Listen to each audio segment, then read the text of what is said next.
billahi minasyaitonir rajim. Bismillahirrahmanirrahim.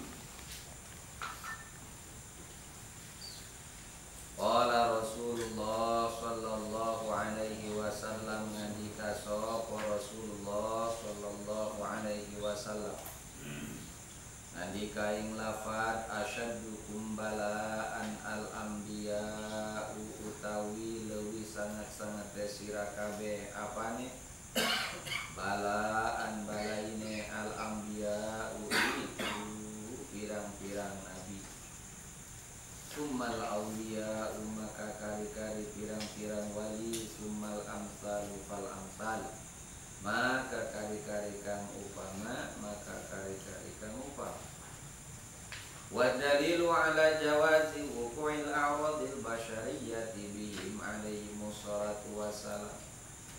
Lan utawi dalil ing atase wenang tibane pirang-pirang sifat kang bangsa kamanusiaan bihim kalawan rusul iku muga tetep ing atase rusul utawi rahmat lan salam, musyahadatu wuqu'iha bihim iku katingali tibane a'rad bihim kalawan rusul liman asarahum kali wong kang ngazamani ya wong hum ing rusul, wa bulughu dzalika bitawaturi li ghairi lan tumekane mangkono a'rad bitawaturi kalawan tumpa-tumpa kadue liyane man asarahu, wa aidon lan halemani daiman yatawaqquna fil maratibil aliyah, yatawaqquna fil maratibil aliyah utawi ya rusul halekang mayang iku narima munggah ya rusul fil maratibil aliyah ing dalam pirang-pirang pangkat kang rusul, wa wuqu'ul amradi bihim masalan ziyadatun fi maratibihimul aliyah lan utawi tibane pirang-pirang gering bihim kalawan rusul upamane iku ing dalam pirang-pirang pangkat rusul kang luhur, wali ajri ayata salla bihim boyu lan karena ara-ara yen tah gawe ari bihim kalawan rusul apa liyane rusul, wa ya'riful aqilu anna dunya laysat darul jazain li ahibbai lan karena ara-ara yen ta weruh sapa wong kang duwe akal ing satuhune dunya iku arana ya dunya iku desa babalesan kanggo pirang-pirang kakasih Allah Subhanahu wa taala. Idlau kanat daro jazain lam yusibuhum syai'un min kaduratiha, karena lamun ana ya dunya iku desa babalesan maka orang ngenani ing rusul apa suwiji-wiji saking sakeher gede dunia, bahwa ziyadatun fi ulwi maratibi maka utawi syai'un iku ing dalam luhur pirang-pirang pangkat Rasul alaihi wassalatu wassalam, fatilka khamsuna aqidatan bi adillati maka utai mangkono maturat iku 50 aqidah bi adillatiha serta pirang-pirang dalile khamsuna aqidatan ya jama'uha qauluna halai ngumpulkeun ha ing khamsuna aqidatan qauluna apa ucapane sun sadaya ing lafaz la ilaha illallah muhammadur rasulullah, la ilaha illallah muhammadur rasulullah. Hadirin jamaah yang dimuliakan Allah Subhanahu wa taala,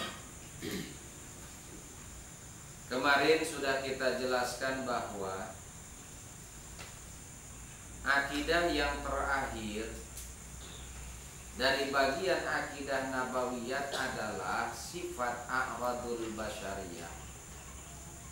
Akidah nabawiyat yang terakhir adalah sifat yang jaiz terhadap para rasul. Sifat yang jaiz ini boleh ada, boleh tiada di diri para nabi dan rasul. Dan bagi umat Islam, bagi orang yang mukallaf, wajib mengiktikadkan, wajib meyakini, wajib mengimani adanya sifat jaiz di diri para nabi dan rasul. Jadi seorang mukallaf wajib iman, wajib percaya terhadap sifat jaiz di diri para nabi dan rasul. Yang mana sifat jaiz di diri para nabi dan rasul ini adalah satu, yaitu a'radul basyariyah, sifat-sifat kemanusiaan. Sifat-sifat kemanusiaan itu seperti apa? Banyak. Seperti nikah, para nabi dan rasul nikah. Seperti makan, seperti minum, sakit, berdiri, duduk, tidur, berusaha, dagang, kuli, termasuk sifat-sifat kemanusiaan. Ya, bikin kerajinan-kerajinan, sifat-sifat kemanusiaan. Nah, sifat-sifat kemanusiaan ini, ya, allati la tuaddi ila nuksin fi maratibihi mur'aniyah, yang tidak mengurangi, ya, yang tidak mendatangkan ataupun tidak mengurangi terhadap pangkat kenabian dan kerasulan yang tinggi. Walaupun nabi dan rasul tersebut nikah, walaupun nabi dan rasul tersebut biasa makan, minum, bahkan berdagang, bahkan sakit, ya, itu tidak mengurangi pangkat kenabian dan kerasulannya.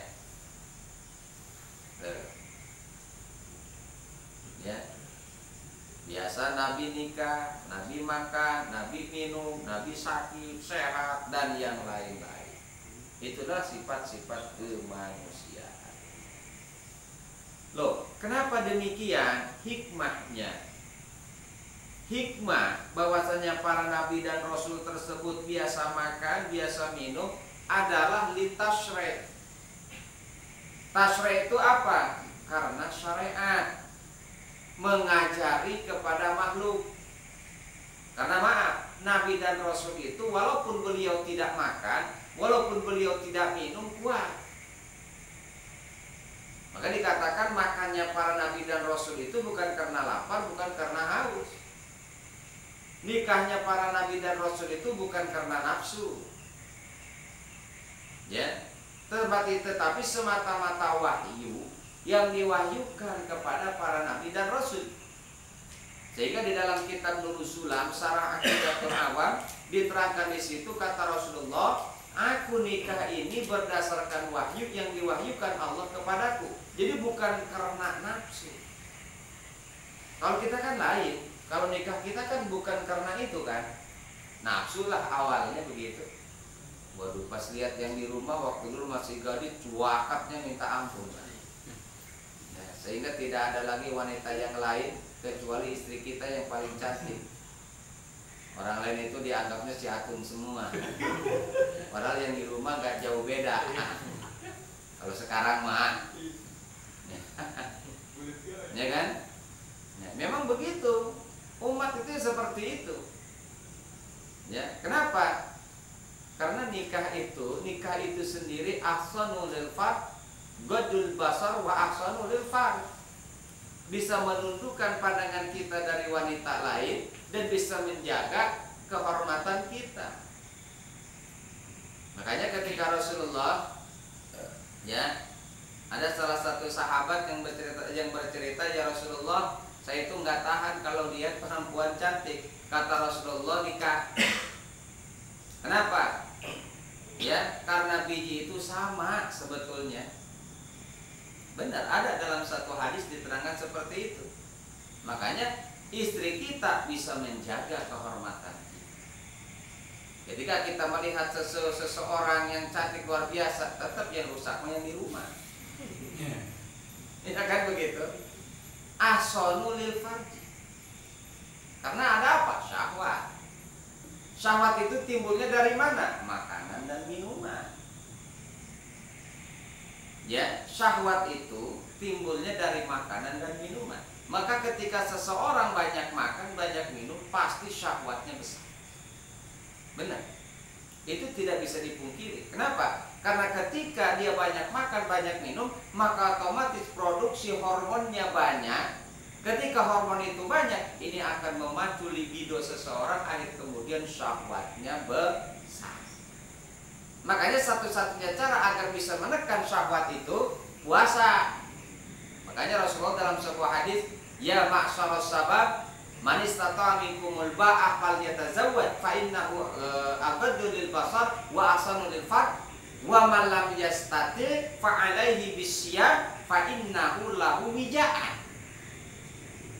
Wahai pemuda, barang siapa yang kalian mampu ya biayanya untuk kawin, falyatazawwaj, kawin. Karena kawin itu aghaddu lil basar, bisa menundukkan pandangan kita dari wanita lain. Wa ahsanu lil farji, dan bisa menjaga kemaluan kita. Tetapi bagi orang yang belum mampu, tidak punya biaya, kawin pengen duit gak punya. Ya, kan begitu. Kawin pengen duit gak punya. Walaupun gratis ya, janda misalkan, kita nggak mau kalau janda mah. Nggak punya biaya untuk kawin. Fa'alaihi bisyam, maka hendaklah ia berpuasa. Ya, puasa itu fa'innahu lahu wija'an, ya bisa menjaga dia dari perbuatan hal-hal yang menjerumuskan terhadap perzinahan.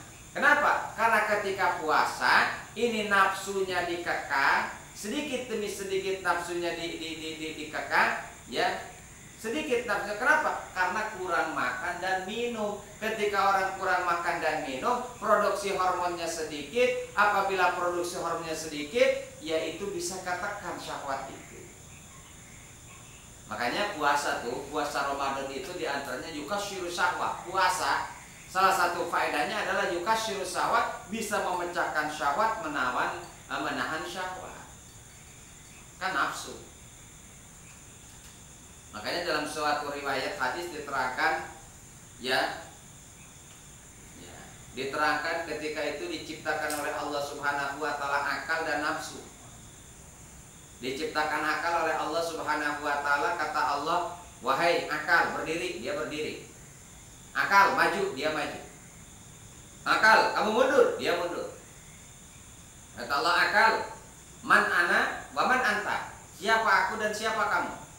Akal menjawab, ya anta rabbi wa ana abduka, engkau adalah Tuhanku, ya, dan aku adalah hambamu. Ini akal. Makanya kata Allah, aku tidak menciptakan sesuatu dari makhlukku yang lebih mulia daripadamu, akal. Makanya agama dengan akal itu nggak bisa dipisahkan. Ya, agama bagi orang yang berakal harus beragama. Orang yang beragama itu diperuntukkan orang-orang yang untuk berakal, orang-orang berakal. Orang-orang yang berakal pasti beragama. Karena agama dapat dimengerti oleh akal. Akal dapat menggali tentang kebenaran agama. Makanya antara agama dengan akal nggak bisa dipisahkan. Nah, setelah itu Allah ciptakan nafsu. Ini nafsu. Ini luar biasa nafsu, membangkang kepada Allah. Kata Allah, hai nafsu, maju. Dia malah mundur. Hai nafsu, mundur. Dia malah maju. Ini nafsu. Ketika ditanya lagi oleh Allah, hai nafsu, man ana wa man anta, siapa aku dan siapa kamu? Gimana jawab nafsu? Ana, ente. Kan gitu, anak-anak ente. Waduh, ini nafsu. Sampai beberapa kali ditanya oleh Allah, hai nafsu, siapa aku? Kata Allah, dan siapa kamu? Jawabnya sama, anak-anak ente. Ini nafsu membangun. Kemudian sesudah itu nafsu tersebut dimasukkan ke dalam api neraka, dibakar dalam api neraka berapa tahun? 100 tahun. 100 tahun tuh nafsu dimasukkan, ya, ke dalam api neraka, dibakar.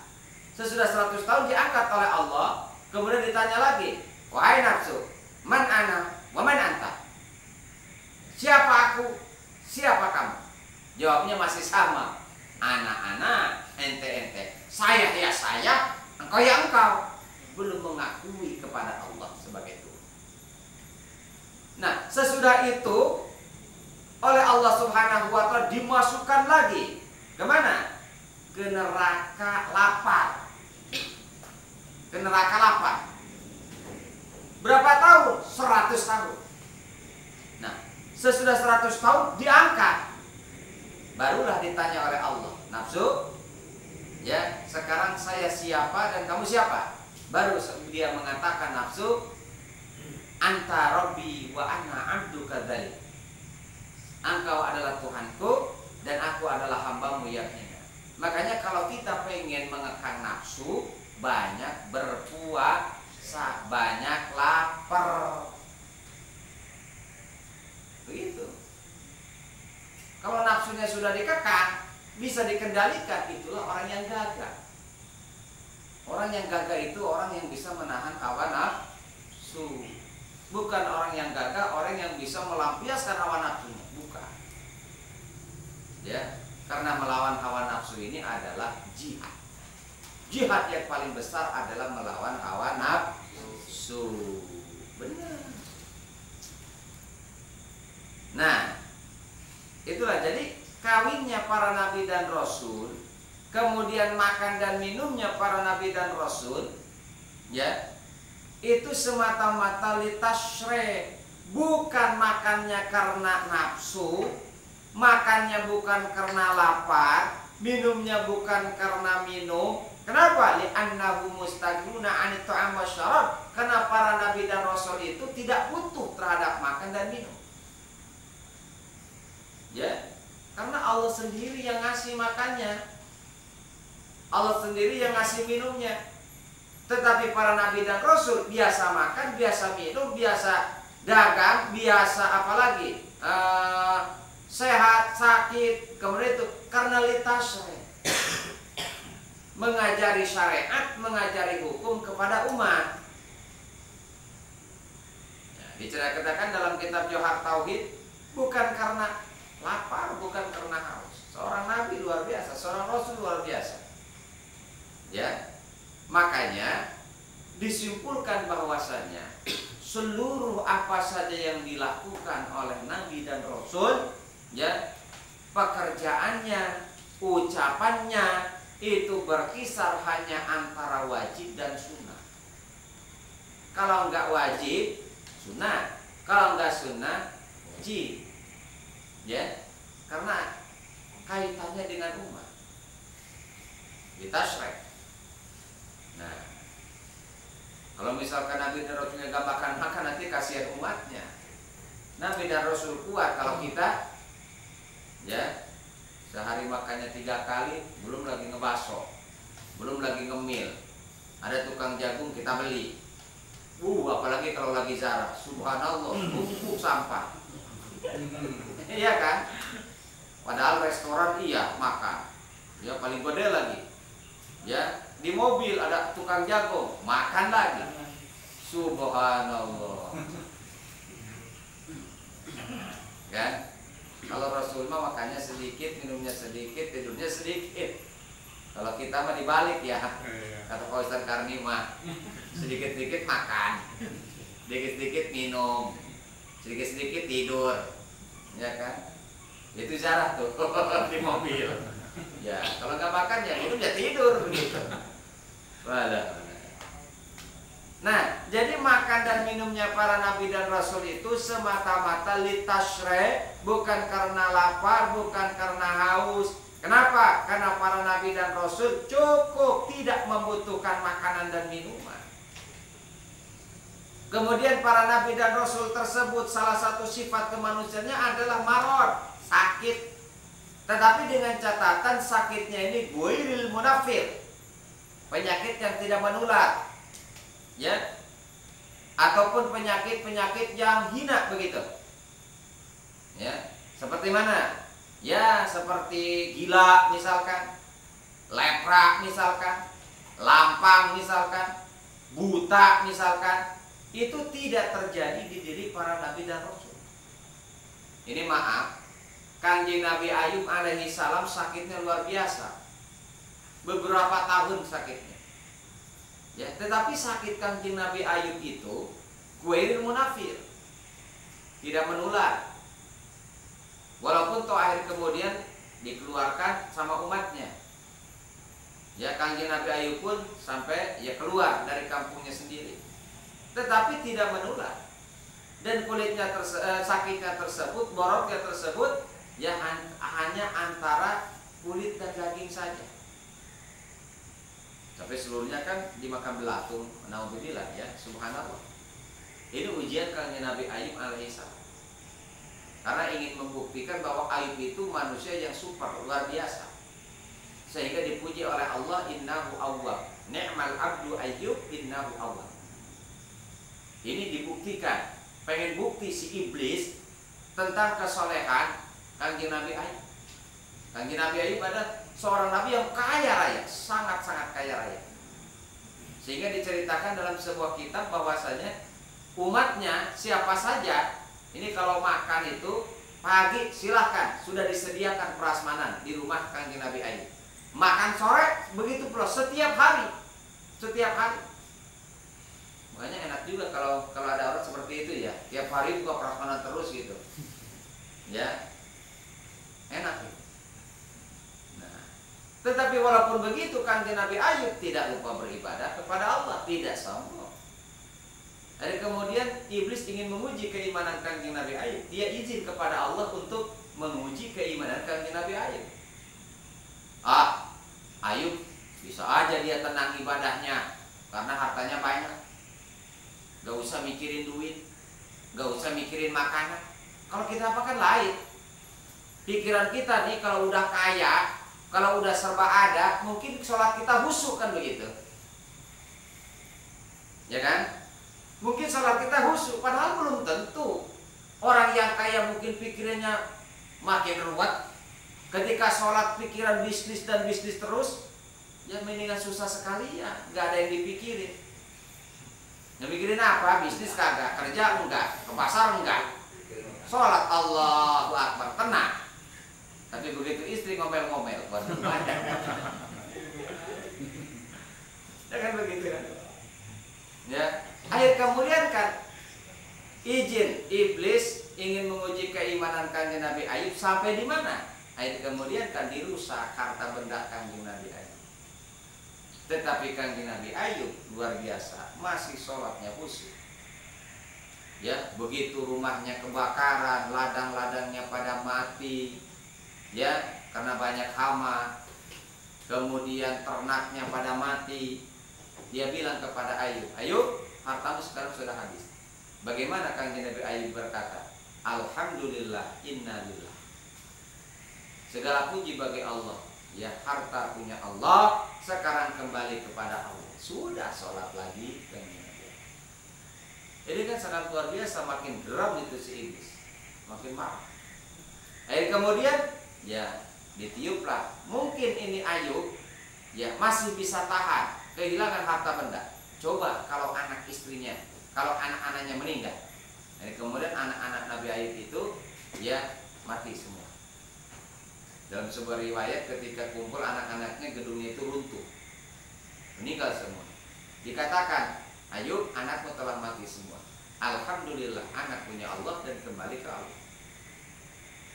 Ya. Akhir kemudian gak bisa juga menggoda. Akhir kemudian mungkin ini Ayub bisa sekarang sholat masih khusyuk karena badannya masih sehat. Kemudian ditiuplah oleh iblis di ini kerah bajunya. Ditiup begitu, akhirnya kemudian gatal. Makanya mungkin orang-orang yang kena penyakit gatal itu kena tiupan setan kali ya. Benar, begitu ditiup begitu, ini langsung gatal. Gatalnya itu luar biasa gatal. Ya sampai garuk-garuk luar biasa, sampai bengkak-bengkak, sampai borok. Naudzubillah. Bagaimana akhir kemudian? Istri-istrinya pada meninggalkan Kanjeng Nabi Ayub. Cuman satu saja istri yang paling setia, namanya Siti Rahmah. Ini keturunan Kanjeng Nabi Yusuf alaihissalam. Maka cari istri itu harus benar-benar. Jangan asal main cantik kemudian kita ambil jadi istri, waduh. Ya. Tapi alhamdulillah kalau istri kita mah alhamdulillah solehah semua. Kalau lagi punya duit mah. Ya. Waktu kajian waduh luar biasa, baik benar. Pas tanggal pertengahan bulan udah mulai manyun.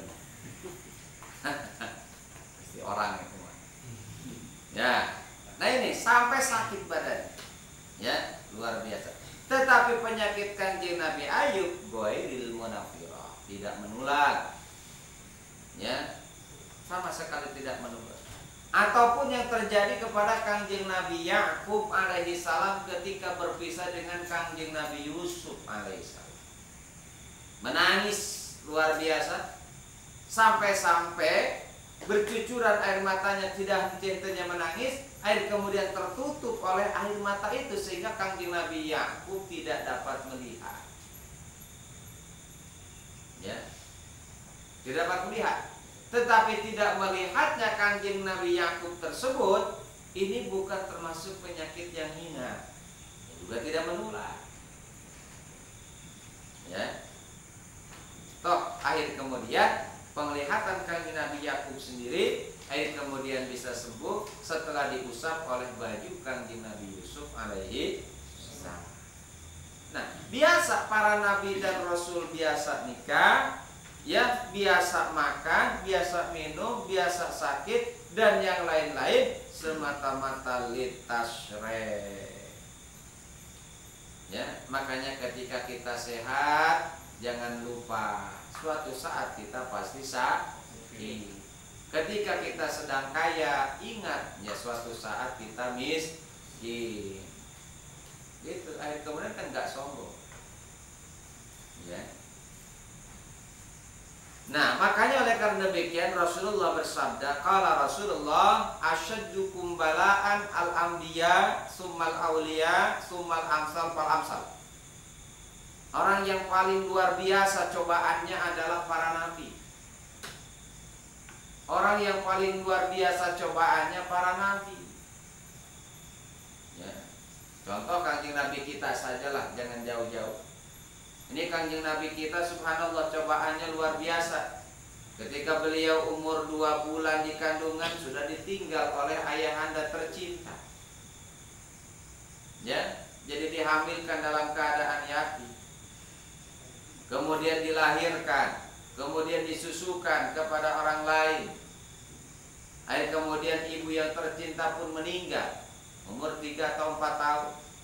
Diasuhlah oleh kakeknya pun meninggal. Ya, kemudian diasuh oleh pamannya sampai dewasa dan dikawinkan kepada Siti Khadijah. Ketika sedang benting-bentingnya sangat membutuhkan pembelaan Kanjeng Nabi pada waktu itu, diambillah Abu Thalib, meninggal. Bahkan istri yang sangat tercinta Siti Khadijah yang begitu luar biasa, wanita super yang mau menginfakkan, mendermakan seluruh harta bendanya untuk kejayaan Islam, kemudian diambil pula oleh Allah, meninggal. Cobaannya luar biasa, dicaci, dimaki, bahkan diludahi, disebut tukang sihir, disebut pembohong, disebut gila. Ini cobaan yang sangat luar biasa. Nah, kalau kita mau baru jadi ustadz kecil disebut, waduh, dihina sedikit, nggak tahu tuh saya ustadz kan begitu. Benar. Kadang-kadang baru jadi haji aja kalau nggak dipanggil haji nggak bakalan nengok. Jadi harus dipanggil kaji saja. Nah, tapi Kanjeng Nabi subhanallah cobaannya bahkan sampai diusir, mau dibunuh. Bukan diusir, sampai mau dibunuh. Itu kan ketika Kanjeng Nabi hijrah itu kan luar biasa. Pada malam itu rumah Kanjeng Nabi sudah dikepung dengan ratusan anak-anak muda yang gagah-gagah yang dikumpulkan dari seluruh kabilah-kabilah Arab untuk membunuh Kanjeng Nabi. Ketika Kanjeng Nabi akan keluar sholat subuh, di situ baru Kanjeng Nabi akan dibunuh. Ya. Sampai disebutkan hadiah yang sangat besar oleh Abu Jahal, pamannya sendiri. Makanya jangan kaget, jangan aneh ketika ustadz kiai dakwah dihina, kiai dakwah dicaci maki, kiai dakwah mengembangkan Islam dibenci.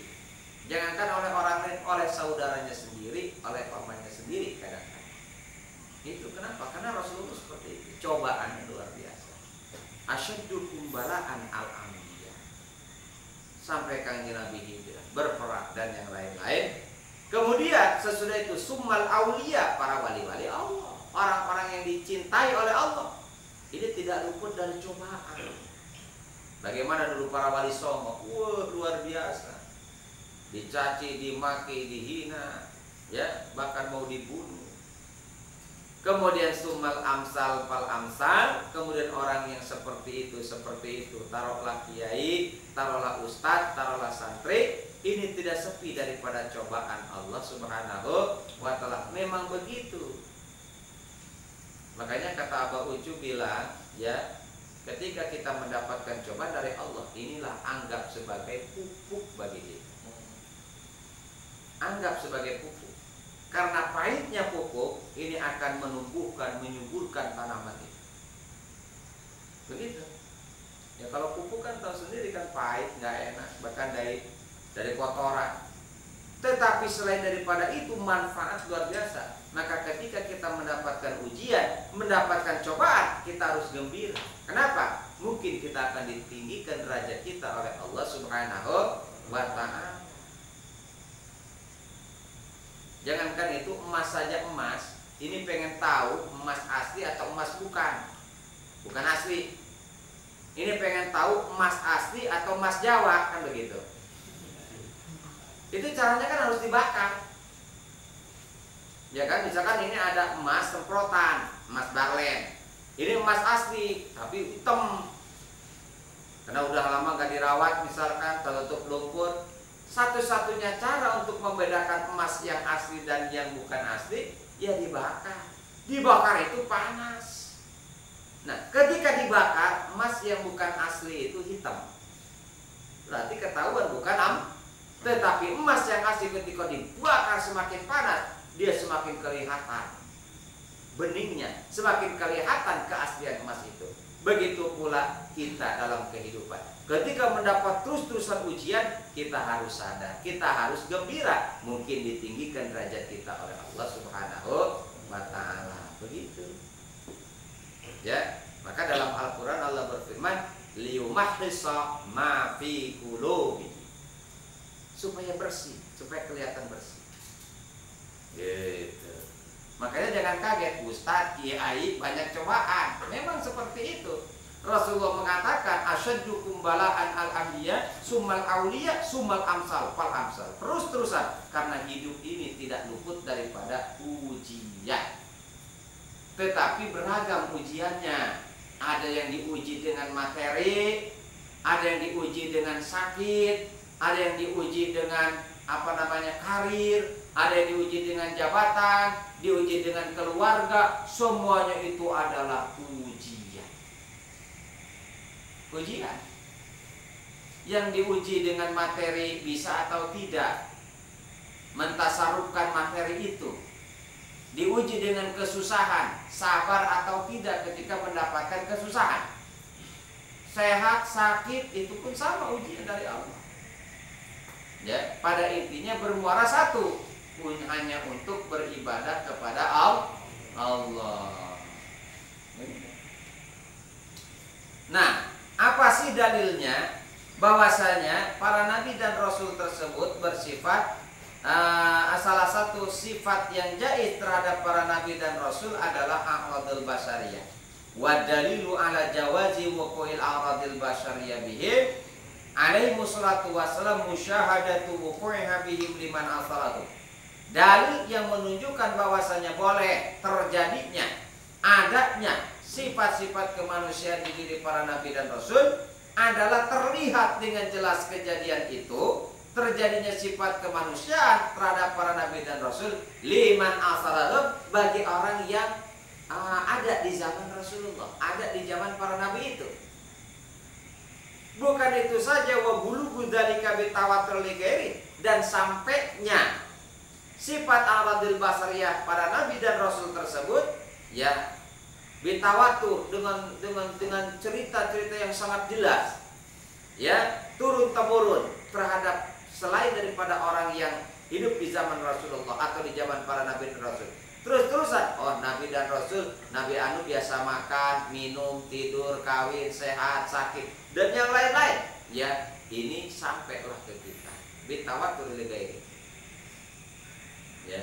Jadi kita tahu Kangjeng Nabi, para nabi dan rasul itu makan, minum biasa, ya karena manusia. Tetapi makan, minum dan selainnya adalah litasyrih. Kemudian wa aidan hum daiman yatarakuna fil maratibil aliyah. Bahwa para nabi dan rasul tersebut selalu terus-terusan beliau nanjak naik di dalam pangkatnya yang tinggi, terus-terusan naik indallah ila yaumil qiyamah. Ya. Jadi para nabi dan rasul itu setiap detiknya terus naik pangkatnya indallah, terus-terusan naik. Dan kemudian wa wuqu'ul amradi bihim masalah, terjadinya misalkan sakit terhadap para nabi dan rasul. Umpamanya saja nabi dan rasul sakit. Nah, itu ziyadatun fi maratibihim, menambahi terhadap pangkatnya para nabi dan rasul yang tinggi.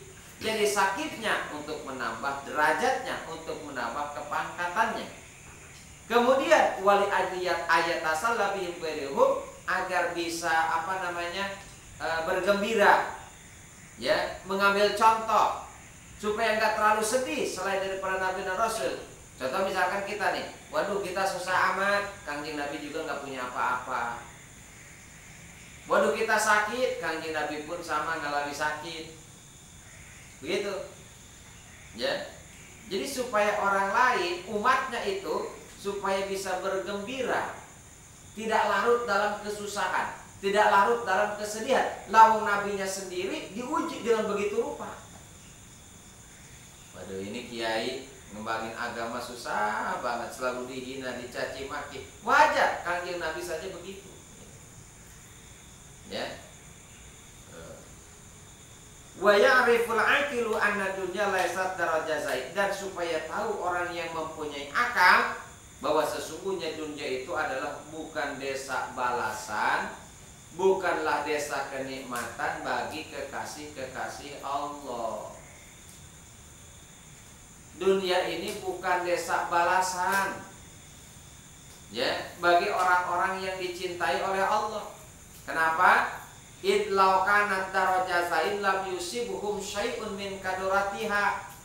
Jika seandainya memang dunia ini sebagai desa balasan, ya, otomatis terhadap Rasul tidak mengenai satupun, ya, apa-apa yang kotor, apa-apa yang tidak enak di alam dunia. Tetapi toh kenyataannya Rasul misalkan gak punya apa-apa, Rasul misalkan sakit, Rasul misalkan dihina, Rasul misalkan dicaci maki, ya, berarti dunia ini bukanlah desa balasan bagi orang yang dicintai Allah. Makanya Rasulullah itu minta kepada Allah, ya Allah, Allahumma ahyini miskinan wa amitni miskinan. Ya Allah, hidupkanlah saya sebagai orang miskin dan matikan saya sebagai orang miskin. Ini Kangjeng Nabi minta miskin pada Allah. Beda dengan kita. Kalau kita tiap hari minta kaya, wakian terus-terusan diwirid. Ya. Ya, kenapa? Karena pengen kaya. Wakian misalkan gak manjur, waduh, Yasin diberi 41 kali, mabok. Ya, kurang puas juga, datang ke ustadz, ke kiai, minta diwarin supaya kaya, bisnisnya supaya asli. Gak manjur juga, waduh, datang ke gunung. Ini naudzubillah. Kangjeng Nabi sendiri, Allahumma ahyini miskinan wa amitni miskinan. Itu kan Nabi. Iya betul, Nabi itu seperti itu. Ya. Nah, maka saking khawatirnya Kangjeng Nabi, jika kita tidak kuat untuk menanggung kemiskinan itu, ayolah berusaha. Silakan untuk menutupi diri, jangan sampai terjatuh ke dalam jurang kekafiran. Kalau nggak sanggup miskin, ya usaha biasa, dagang, kuli, bisnis dan yang lain-lain. Hanya Rasulullah bersabda, kadal fakru ayyakunakum hampir saja susah itu bisa menjerumuskan seseorang menjadi kafir. Tetapi pada intinya dunia itu bukanlah desa balasan. Dunia itu hanya sebatas tempat singgah sementara, tempat nanam. Nanti panennya di akhirat. Kalau orang kafir wajar, karena surganya orang kafir dunia. Ya, jangan kaget orang kafir sebentar-sebentar sukses, sebentar-sebentar wajar, lawang dunianya itu surganya. Tetapi bagi para orang mukmin, dunia sijnul mukmin, dunia itu bagaikan penjaranya orang mukmin. Sekaya-kayanya orang mukmin, ini tetap masih ada batasan.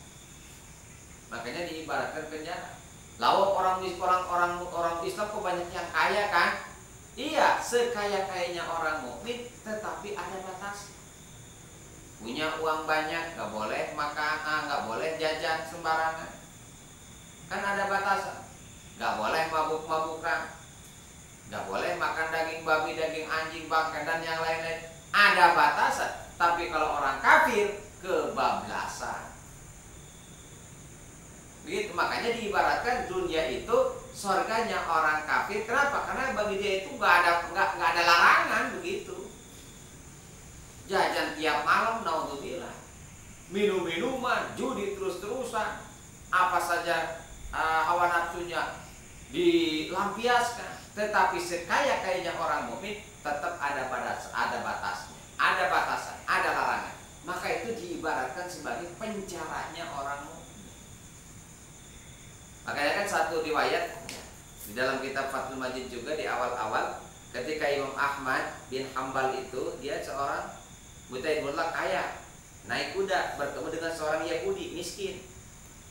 Dia ngomong sama Imam Ahmad, "Wahai Imam, engkau mengatakan menurut nabimu bahwasanya dunia ini adalah bagaikan penjara bagi orang mukmin, surga bagi orang kafir. Tapi kok kenyataannya kamu itu kaya?"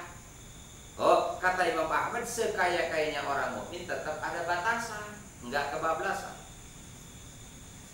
Semiskin-miskinnya orang kafir, bablas terus, enggak ada larangan. Nah, maka otomatis ketika terjadi sesuatu perkara yang tidak enak di dunia ini, terjadi para nabi dan rasul, itu adalah semata-mata untuk menambahi pangkat kenabian, menambahi keluhuran, ya, pangkat kenabian dan kerasulan mereka. Kenapa? Karena para nabi dan rasul selalu terus-terusan naik pangkatnya indallah. Nah, sampai disinilah, yaitu sifat a'radul basyariyah adalah sifat yang jaiz, ya, bagi para nabi dan rasul. Kalau kita kumpulkan seluruhnya, fatilka khumsuna aqidatan, maka seluruhnya jadi 50 aqaid. 50 aqaid ini, ya, diambil dari sifat 20 yang wajib kepada Allah, yang 20 mustahilnya, dan yang satu jaiz, jaiznya, jadi jumlah 41 aqaid. Kemudian yang 4 wajib terhadap para rasul, 4 yang mustahil pada para rasul, kemudian yang 1 ya jaiz a'radul basariyah, jumlah 9. Maka kalau kita tambahkan aqaidul iman, jumlahnya 50 aqaid. Ari aqaidna iman eta aya 50 aqaid, 20 nu wajib di Allah, 20 nu muhal di Allah, sareng nu wenangna hiji, jadi jumlah 40 hiji. 4 nu wajib di rasul, 4 nu muhal di rasul, sareng nu wenangna hiji, jadi jumlahna salapan. Salapan jeung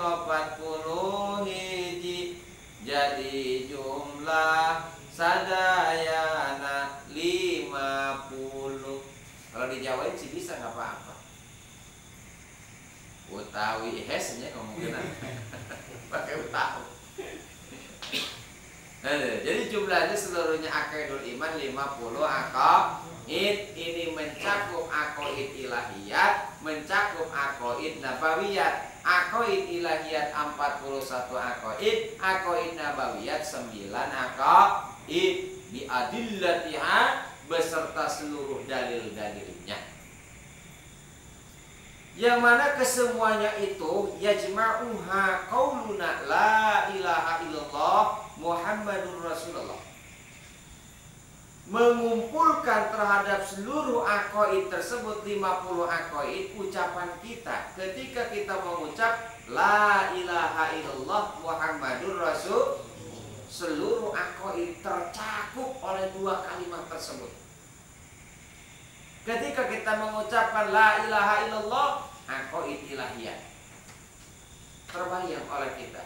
Tiada Tuhan kecuali Allah, tiada Tuhan yang wajib disembah ya dengan sebenar-benarnya hanyalah Allah Subhanahu wa ta'ala. Terbayang oleh kita 40 aqaid itu. Wujud kidam baqa mukhalafatul hawadisi qiyamuhu binafsihi wahdaniyat qudrat iradat ilmu hayat sama basar kalam qadiran muridan aliman ayan sami'an basyiran mutakalliman adam hudus fana mumasalalil hawadisi iftiqar ta'adud anjas karoha jahal jeung maut soma ama bakam ajizan karihan jahilan mayitan asoma ama abakam asama ama jeung abkam wenang di Allah eta nyaeta ngadamel mungkin atawa tengadamel sarua bae wenangna. Jadi ketika kita mengucapkan la ilaha illallah terbayang seluruh aqaid ilahiyat, sifat yang wajib, mustahil dan jaiz kepada Allah. Maka ketika kita zikir terbayang. Beda, makanya beda bacaan la ilaha illallah bagi orang yang mengerti tentang tauhid dengan bacaan la ilaha illallah orang yang tidak mengerti tentang tauhid. Karena orang yang bertauhid ketika mengucapkan la ilaha illallah terbayang seluruh sifat-sifat Allah. Makanya beda kualitasnya. Bacaan zikirnya beda, kualitasnya beda. Begitu. Ya. Kemudian ditambah dengan kalimat Muhammadur Rasulullah. Ini mencakup seluruh aqaid nabawiyah. No wajib, no mustahil. Wajib Rasul sidik amanah. Wajib Rasul tabligh fatona. Wajib Rasul tabligh fatona. Muhal Rasul kitib khianat kitman sareng balada wenang di para rasul nyaeta aqradul basyariyah. Ketika mengucapkan Muhammadur Rasulullah terbayang seluruh sifat-sifat ya yang wajib, mustahil dan jaiz bagi para nabi dan rasul. Sifat anu 20 nyaeta kabagi opat kahiji sifat nafsiyah kadua sifat salbiyah katilu sifat mahani kaopat sifat mahnawiyah. Jadi jumlah sadayana eta aya 50 aqaid sadayana dina lafat la ilaha illallah Muhammadur Rasulullah. Enak, enak, dengerin. Suruh baca wallahu alam. Ya kan? Makanya beda ahli zikir yang mengerti tentang tauhid dengan ahli zikir yang tidak mengerti, beda. Ya, beda rasanya, beda kualitasnya. Ya, makanya ketika seseorang mengucapkan la ilaha illallah, nanti ada getaran kalau orang yang sudah mantap akidahnya. Kalau ini kan lain, la ilaha illallah kan dipakai pakai main-main. La ilaha illallah, gitu. Ya. Lu ilah, ilah. Jadi nggak ada setruma. Tetapi ketika kita meresapi itu, yang menguasai tauhidnya, sifat-sifatnya Allah dan Rasulnya, ketika mengucapkan la ilaha illallah Muhammadur Rasulullah, terbayang seluruh sifat-sifat Allah dan Rasul. Wallahu a'lam bishawab. Id makna la ilaha illallah la mustaghniya an kulli ma siwa. Wallahu a'lam.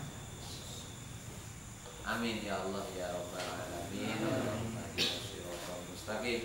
Allahumma hdina shiratal mustaqim. Allahumma hdina shiratal mustaqim. Shiratal ladzina an'amta 'alaihim minan nabiyyin wasyiddiqin wasyuhada'i wassalihin. Allahumma sabbit imanana wa sabbit tauhidana wa sabbit ma'rifatana wa la taslam wahkan nasi imanana bi rahmatika ya arhamar rahimin. Shalli wa sallim ala jamil anbiya'i wal mursalin. Alhamdulillah. Mungkin untuk penutupan minggu depannya masih ada 1 kali lagi. Jadi minggu depan kita